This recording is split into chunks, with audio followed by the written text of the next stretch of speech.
Massive weekend ahead of Group 1 racing for the Lindsay Park Stable. Nigel Carmody alongside David Hayes. And David, 20 runners going to the races on Blue Diamond Stakes Day. It's an amazing effort from the entire team. Yeah, it's a big Group 1 day and group races outside the main Group 1s. So to get them up on the big day, it's hard to get your players on the track. So we're thrilled. A lot to get through. Let's start with the Ladbrokes Mornington Cup prelude, first race of the day. Pillow Desai, which ran amok in those country cups during the spring, and Boom Time coming off an unlucky run in the Magic Millions Trophy. Yeah, he wasn't happy Boom Time on the Sydney leg in Queensland, didn't handle the Gold Coast.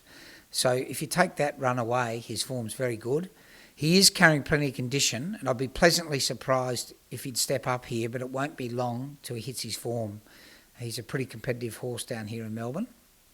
All going well, they'd both head to the actual Mornington Cup following this? Yeah, they do. Pillow Desai, our other runner, was an even run first up, but he'll be a lot better tomorrow. The tempo of a 2000 will allow him to race up on the pace, and I expect him to bounce right back, and I think he's a bit of a winning chance. Darren heads to the Zedative off of fourth in the Manfred. Yeah, and the horse he finished alongside Haydock came out and won my dad's race, CS Hayes, and that's good form. And Darren is sure to be very competitive. Bold Presence, Domesticated and Mythstrath Allen all head to the Autumn Classic, all off runs at Pakenham, a couple of wins in maidens and also an impressive second. How do you split the three of those? Look, they're in really good form. They are stepping up to group company for the first time. I thought Domesticated, if the tempo's slow, would be competitive. Bold Presence, I would expect him to be looking for a bit further. I'm hoping he's an SA Derby horse. And Mythstrath Allen, we're hoping is an Oaks filly. Second up, 1800 Group 2, big ask, but she won easily at her last start. Furyk and Zanbaqua head to the Angas Arm Manasco coming off their respective runs in the Kevin Hayes. Furyk couldn't have been more impressive in winning, and Zanbaqua back in seventh. Yeah, I think Furyk's 5 out of 7 and was unlucky in one of them that she got beat. First try at 1400, think she'll handle it well. Craig Williams should give it the run of the race and be hard to beat. Zanbaqua is a bit of a smoky, much better run than it looked first up, and she should be there for a long time. She'll race on the pace and hopefully pick up some black type for Sheikh Hamdan. The Futurity is the first of the three Group 1s on the day. He's our Rocky, second up coming off its run in the Ore, and Fast and Rocking stepping up in distance coming off the Rubiton. Yeah, they on paper they didn't look like they ran that well, but Fast and Rocking was very good through the line. It was a very good last start, but the 200 metres after the post was excellent, and that's what I was looking at from a futurity point of view. Big ask to beat the favourite. He's a wonderful horse, Blackheart Bart. He's our Rocky. Was a little bit fat first up, had a big blow, got a good barrier this time. We'll ride him a bit more positive. He's our one that could test Blackheart Bart if he gets a good run and the Bart gets a bad run. Almoon Quith comes off an impressive spring campaign, first up into the Peter Young at 1800 metres tomorrow. What are we expecting, and also map out its pathway through the autumn? Yeah, he's been targeted for the BMW up in Sydney. If he runs a competitive race, he'll go to the Australian Cup in a couple of weeks. Maybe a bit short first up, 1800, but his 2 trials he showed remarkable dash. He trialled with Star Turn. So not many 8-year-olds get faster as they get older, but he looks like he has. So from Saturday onwards, I would get on his bandwagon. I think he's in for a good prep. Okay, now this might take a while. 6 runners in the Ladbrokes Blue Diamond. Wait for No One with Regan Ballas aboard after drawing 10. Murahib for Stephen Arnold in barrier 15, coming off a sail win over 1200 metres. Wheels Bid for Damien Lane in barrier 16, coming off a 10th in the Colt and Geldings Prelude. Catchy, of course, the form horse, drawn 13 for Craig Williams.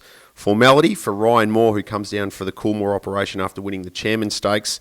And Tulip for Damien Oliver after a second in the Phillies Preview.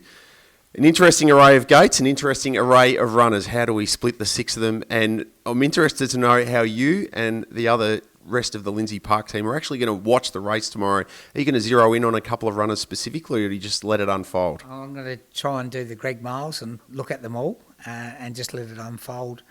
But I know basically their race pattern couple of them, Formality and Wait for No One, will race on the pace, so I'll expect them to jump well and be right there.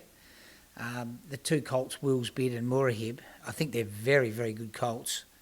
Probably more confident in the size and the Sydney size and the Melbourne and the Flemington size, 1400 that is. They'll be back and they'll be running on. Tulip with Dee Oliver's got the good barrier, and the track work's been excellent. She's probably going to be in the middle.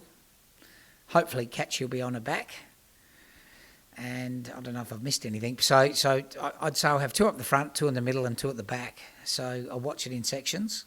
If they go too fast, the back markers will be favoured. But that's why I like Tulip and Catchy, is they're not relying on tempo. They should be midfield with a bit of cover and sweeping late. Catchy, the race favourite, just briefly, there's been comparisons drawn with the likes of Miss Finland and Midnight Fever from within the stable. What do you make of her, and perhaps a longer-term prospects for her as potentially a 3-year-old? Well, what's so nice about her and Catchy and Formality, they're all bred to run a mile, and they're lightly raced, and they've got such a future ahead of them. They're powerful finishers.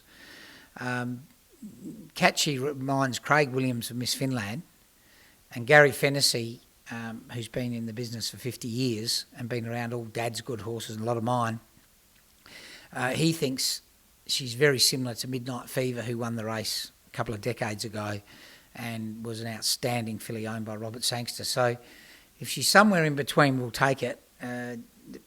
She's got a good future. So with Craig Williams in form, probably she's the logical one, but Tulip's the one that might cause an upset. And we've got the best rider in the world on Formality, so you can go round and round in circles making a case for them.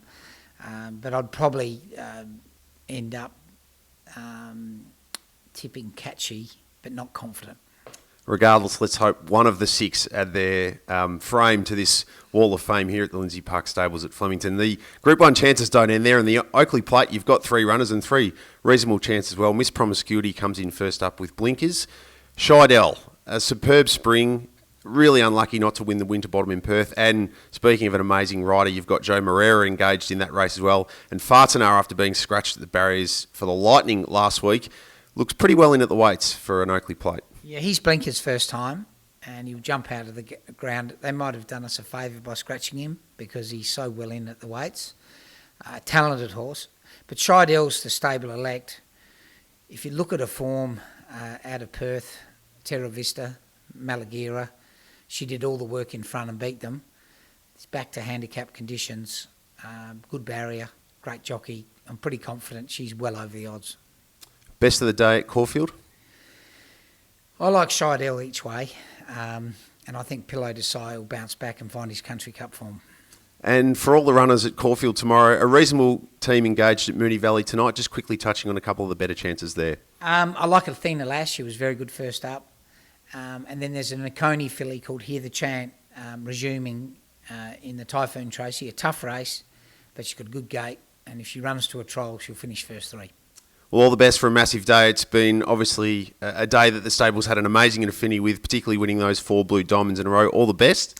Yeah, thank you, and if we can get one through, it'll be fantastic. And we'll be back with more autumn previews on Lindsay Park social and online channels.